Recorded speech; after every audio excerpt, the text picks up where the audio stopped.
Hey everybody, it's Jac and Holly with Iconic Adventures. In this video, we're going to talk about the Haven by Norwegian Cruise Line. So we just got off the Norwegian breakaway and we're in the Haven, and we're going to talk about what's included, what's not included, and is it worth all that extra money.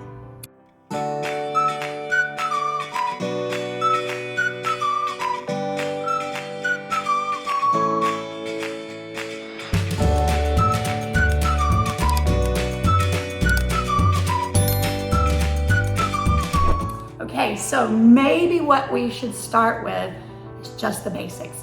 What is the Haven? It's their private area for suite-only guests that includes a private lounge, private restaurant, private courtyard, and private sundeck. And it's only accessible to those guests that are staying in the Haven. Another term for that Norwegian uses sometimes is called their ship within a ship. So you can literally stay in this high-end area that's private and exclusive and not have to leave, because everything you've got, you can leave and take advantage of everything that the really big modern cruise ships have to offer. But you don't have to. Everything is included that you would need back there in your own private area. So maybe what might be helpful is if we could broadly list the things that are included and then also the things that are not included. So can we start with the things that are included? So what's included is priority embarkation and priority disembarkation, your private only areas, and this is really the biggest part of it, is you've got your private restaurant, private courtyard, private lounge with private bar, and your private sundeck. You've got your butler and your concierge, and then you've got a really, really awesome cabin. Okay, that's very good. And we'll go into details on those in a little bit.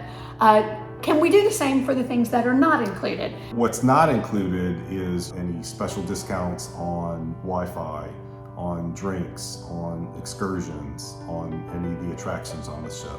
All of that's going to be an additional charge. In addition to that, your gratuities are going to be, not only are they still going to be there that you're paying, but they're actually going to be a little higher in the Haven. You mentioned embarkation and disembarkation and tendering.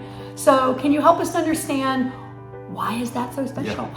Yeah, well, it's nice, right? So you've probably had a busy travel day getting from wherever you're coming from to that very busy cruise terminal. And so for the Haven guests, you're going to get there and you're going to get separated from the rest of the crowd. So you're going to get checked in separately. You're going to go through your security screening at a much more rapid pace. And as soon as you get your room key, you're going to get escorted to a private lounge. And so you're going to have some nice refreshments and some comfortable chairs.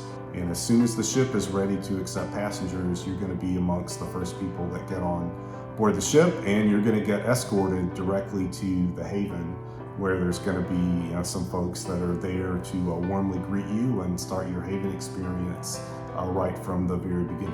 Yeah. The next thing that I would ask is about the tendering, because we mentioned that. And why is that important? Yeah, so particularly with Norwegian, their private island in the Bahamas, Great Stirrup Key, doesn't have a dock yet. Getting to it, you're going to have to tender. Guests at the Haven are going to get escorted straight down, bypassing the security line, and they'll get on the first ones. And I did enjoy the tender as well. Our kids did, not having to stand in that line. Certainly getting back was very beneficial.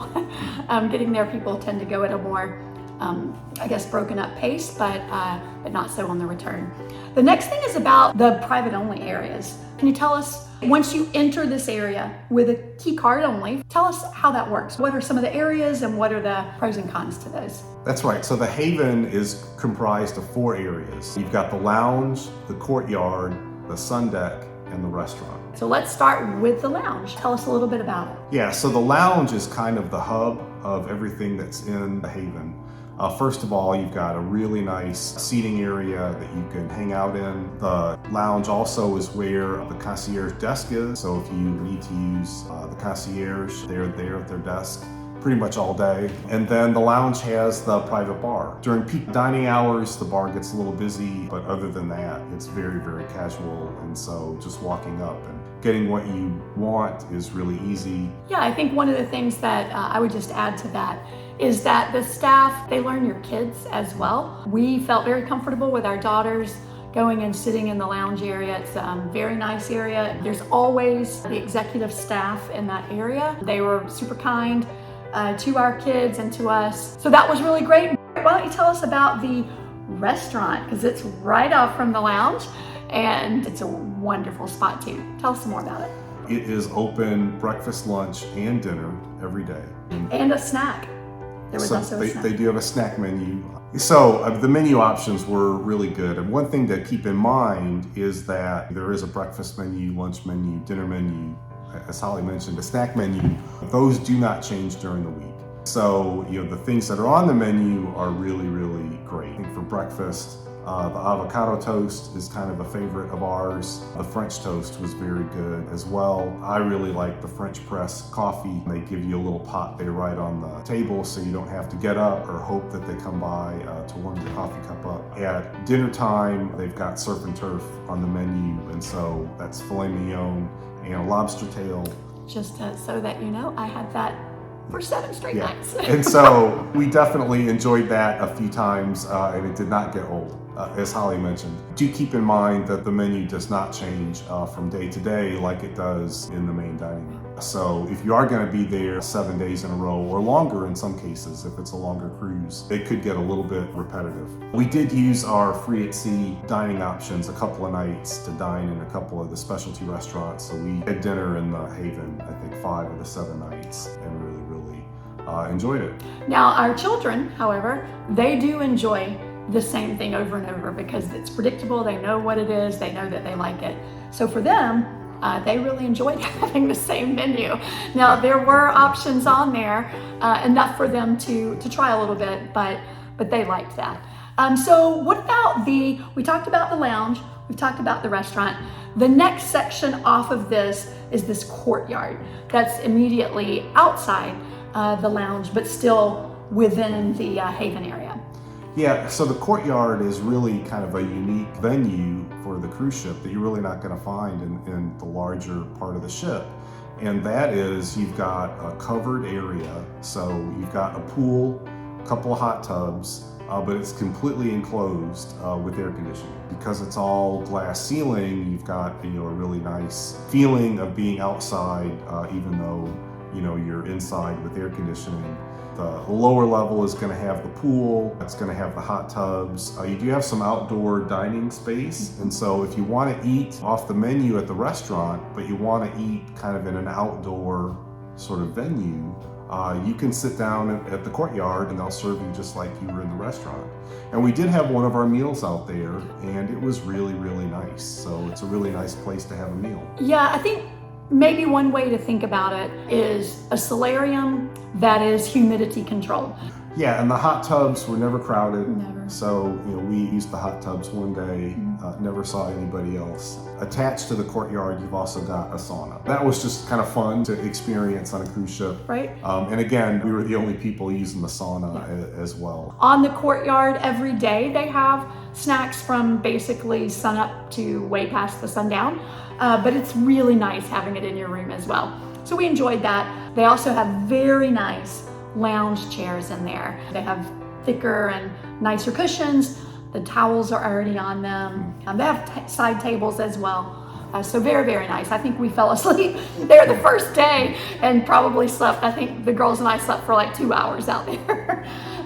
So if it's okay, let's move on since we mentioned it. Sure. The sun deck. Yeah. The sun deck is, Jack mentioned that this courtyard area is 2-story. This sun deck is on this second area, but off the front of the ship, from what I recall. So could you tell us a little bit about that? Yeah, that's right. So you've got, a private sun deck area, your really nice loungers with thick cushions, some other style of seating that will seat more than one person if you want to get cozy with somebody out there on the sun deck.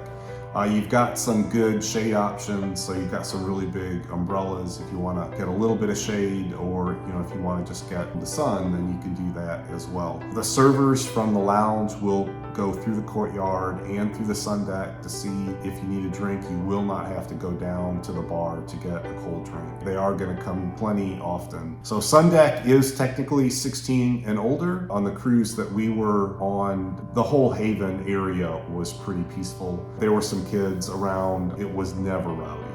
So I think the ratio of adult to kids in the Haven is such that you're just not going to find it very rowdy. At least that was our experience. The sun deck in particular was extremely quiet every time that we were out there. As Jack said, it was very quiet and calm in this area. If you are wanting loud, raucous type behavior, this is not that area. All right, so we have talked about the areas within the Haven itself.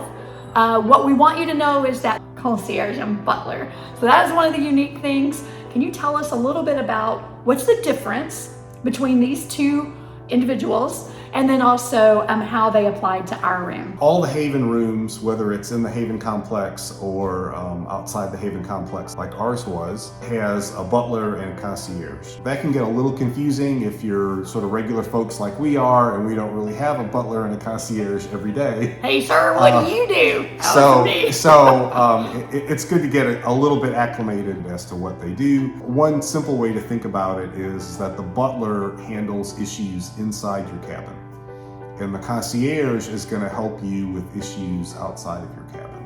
And so as it pertains to the Haven, one of the things that the butler does is you get really, really great snacks delivered to your room every day. And you're going to have snacks that are waiting for you upon your arrival. So you'll have a bottle of sparkling wine, you'll have some nice snacks. And then as you get introduced to your butler, he's going to find out what kind of snacks you like, and they're going to deliver them fresh to your room every day. Another really great thing about the Haven is these rooms are large enough that you're going to have a dining table and chairs. And the suite that we were in actually had dining room and chairs in the main part of the cabin, as well as on the balcony. So we had a really large balcony, and the butler will serve you dinner from one of the specialty restaurants or from the Haven in your room. He will set out a white tablecloth. He will bring all of the dishes and the silverware and the food, and he will set it up for you, and then he'll leave and let you enjoy your dinner. So we did that one night with the French restaurant Le Bistro, and we ate dinner out on the balcony as it was getting dark and the lights were visible from the nearby island, and it was really, really great. Okay, so we mentioned the snacks. I will just say this, prior to our arrival on the ship, there was a phone call between myself and the, I guess it was the butler staff. But it was probably about a 20-minute phone call, and they were getting to know me. They wanted to know what my kids liked, what we liked, our names, our preferences for in and out of the room, how they could serve us. Jack, let's now move on to the concierge. He plays a vital role in our time on the ship. Can you tell us a little bit about what he does? Right, so while the butler focused on issues inside the room, the concierge is going to help you with issues outside your room. And for us, that primarily fell into a couple of different categories. Probably the most important one is any of your specialty dining reservations. So, certainly recommend that you try to make those before you get on the ship. But then we got on the ship and, schedules changed, and we sort of changed our mind a little bit. And like we mentioned, we changed our mind about eating inside the cabin, and then we changed our mind on the other restaurant, and all we had to do was go up to the concierge and say, hey, here's what we're thinking, and could you help us out? And they just magically take care of it. Yeah, and it wasn't even really going to them, it was just a phone call. Yeah, it was and really fast. They seem also to be able to magically take care of it even if there are no open reservations. Yeah, it is surprising. So it could be because you're paying so much for the room. So that was nice, and really kind of a load off of our mind, because they were able to fit us in exactly the way that we wanted it, and that really made everything a lot nicer. Yeah, and Schedule. they assured the tender time as well, because that was a kind of a floating time in our head. We weren't really sure what we wanted to do, and literally the day before we're calling them and they're like, oh, no problem, we got it taken care of. Yeah, the other thing that they're really good about is any question that you have about what's going on the ship, anywhere on the ship. And it really eliminates your need to really ever have to go to guest relations. I don't think we went to guest relations one single time on this ship, because any question that we had or any piece of information that we needed to get, we could go to the concierge while we happened to be in the Haven anyways. Right. And so that was really great. So they were great. So let's now talk about the cabin itself. Like we mentioned, our cabin was an aft suite. Can you tell us some of the reasons that you chose that, and when you got there, what you really liked about the room? Yeah, so this room really was great for us. So the aft penthouse sleeps up to 4. You have a master bed. You've got a large living room that will sleep 2 folks. And you do have a second bath. So all of the Haven cabins have really, really amazing master baths. This particular cabin had a second bath, which was a little more comparable to the standard bath that you would have in any of the cabins. But when you got kids with you, having that second bath really was great. In addition to the master bath, which was just, amazing and really more comparable to a fancy hotel, to be honest with you. With really large double vanity, glass windows, a very large beautiful walk-in shower, bathtub. a bathtub, a separate toilet room with a door, a makeup desk. And then this particular cabin is very unique in that it has an enormous balcony. And so we had if you can stay in this, you want to 3 lounge chairs out there, a table and 4 chairs, and then a lot of open space as well. And so you've got shade as well as sun. The way the deck is sort of tiered, coming down off the back of the ship, and so the cabin was really, really spectacular. And so when you're going into the Haven area and you're getting all of those special amenities in the Haven private complex, you're also getting a really amazing cabin. So can you tell us a little bit about your perspective on is it worth it? So for the cabin that we were in, again, aft penthouse suite, Norwegian breakaway, with 4 people, and the 4 people is going to be relevant in this conversation. The cost of the cabin was $10,098 for a 7-day cruise. For 4 people. That includes the taxes and the port fees.